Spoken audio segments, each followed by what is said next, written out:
नमस्कार, मी वृषाली पाटील बातमीपत्रात आपलं स्वागत करते। सुरुवातीला अर्थात महत्त्वाची बातमी। पार्थ पवारांकडून 1800 कोटींच्या जागेची 300 कोटींमध्ये खरेदी केल्याचा आरोप दानवेंनी केलाय। स्टॅम्प ड्युटी म्हणून केवळ 500 रुपये भरले असं अंबादास दानवे यांनी म्हटले। पुणे जमीन खरेदी प्रकरणी मुख्यमंत्र्यांनी सर्व माहिती मागवली, योग्य ते चौकशीचे आदेश दिलेत असंही मुख्यमंत्री म्हणाले। आज सर्व माहिती माझ्याकडे येईल, कुठेही अनियमितता आढळल्यास कडक कारवाई होणार असं मुख्यमंत्र्यांनी म्हटलंय।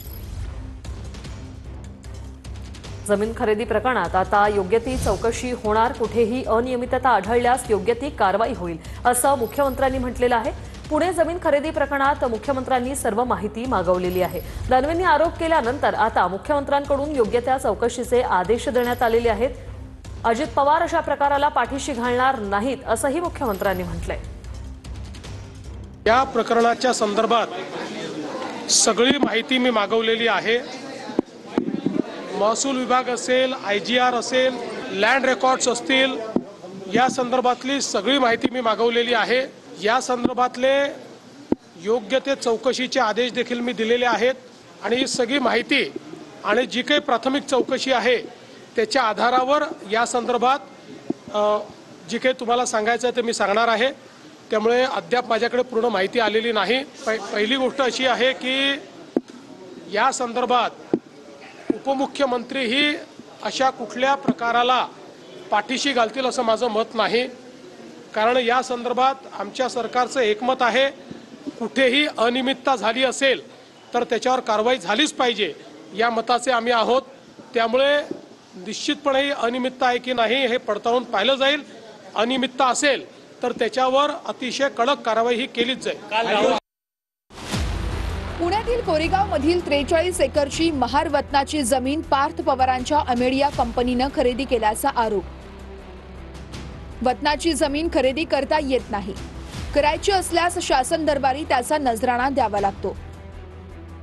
43 एकरची जमीन 300 कोटींना व्यवहार पार पडला, बाजारभाव 1800 कोटी असल्याचं बोललं जात आहे। अमेडिया कंपनीला व्यवहार करताना स्टॅम्प ड्युटी माफ करण्यासाठी IT धोरणाचा लाभ देण्यात आला।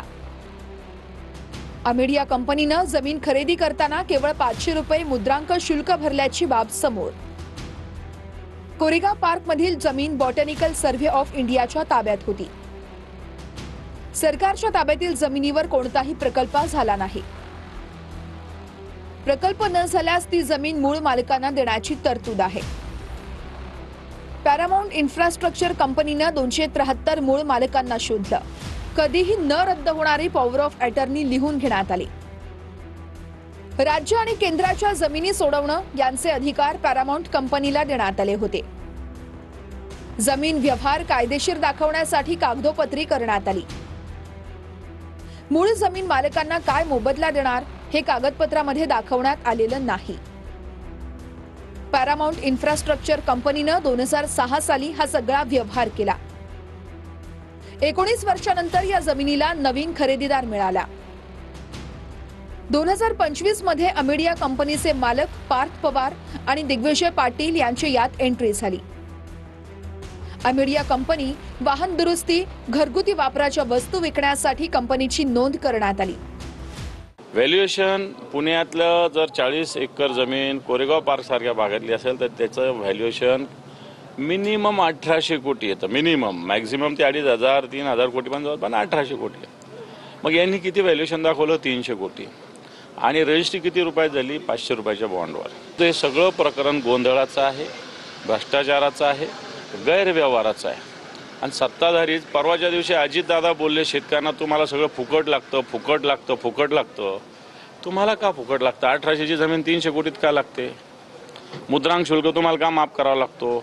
म्हणून नियम कायदे राज्य काही त्यांच्या नावावर, अजितदादाच्या नावावर महाराष्ट्र राज्याचं PR कार्ड नाही केलेलं। कुठेही घ्यावं, कोणतंही घ्यावं। मुद्रांक शुल्क अशाच पद्धतीनं जेवढं पार्थ पवाराला सवलत दिली तेवढी सरकारने द्यावी। मान्य करू की नियमाप्रमाणे सगळं झालेलं आहे। मंत्रालयापर्यंत पत्र जायला, एखादी फाईल जायला 15-15 दिवसाचा, 1-1 महिन्याचा प्रवास असतो। यांचं 2 महिन्यात जाऊन वापस काय येतं? मग कोणता नियम 2 दिवसात? हे कोणता नियम तुम्ही पाळता? म्हणजे राज्याला लुटण्याचा प्रकार आहे हा। मेवा भाऊ असतील, मोदी शहा म्हणतात ना खाऊंगा ना खाने दूंगा, अब सब खा रहे और सबको खिला रहे अशा प्रकारची स्थिती झालेली आहे.